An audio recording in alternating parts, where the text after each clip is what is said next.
खुलुमबाय जोङो दिनै ब्रह्मपारा बाथाबारि प्राइमारि कमिटि BPFनि जोङो जयैनो दिनै मोनसे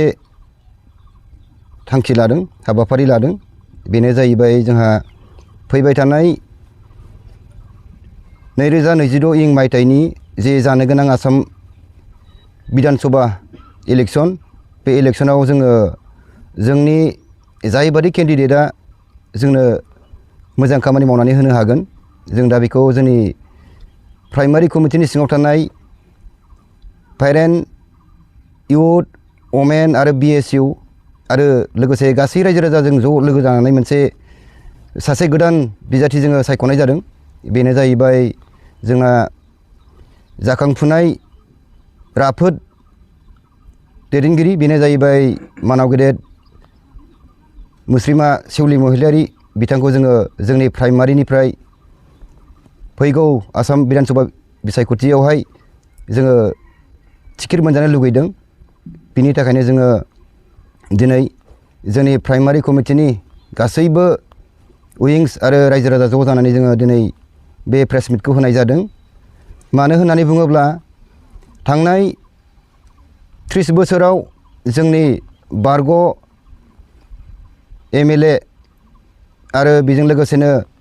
15 बोसोर MLA आरो 15 बोसोर मन्थ्रि जाबोनाय जे मानाव गेदेर बारग' जोंहा बिबानगिरि मुस्रिमा प्रमिला रानी ब्रह्म बिथांखौ जोङो बिथांनि बैसोआ एसे बारा जानाय हिसाबै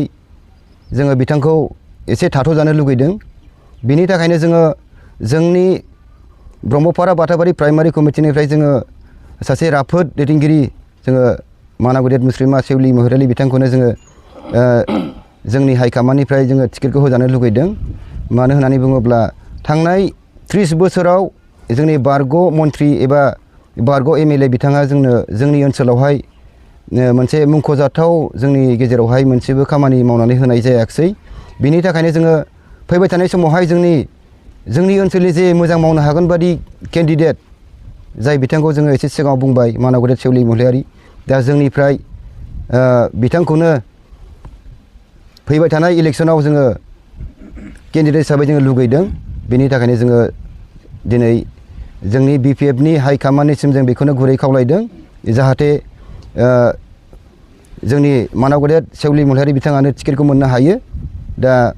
जोंनिफ्राय बेखिनिखौनो गुरै खावलायनाय जाहैबाय दिनैनि बे जोंनि ब्रह्मपारा बाथाबारि प्राइमारियाव जोंहा जा बुंदों जों बेखौनो जोङो सायख'नायाव दङ आरो जोङो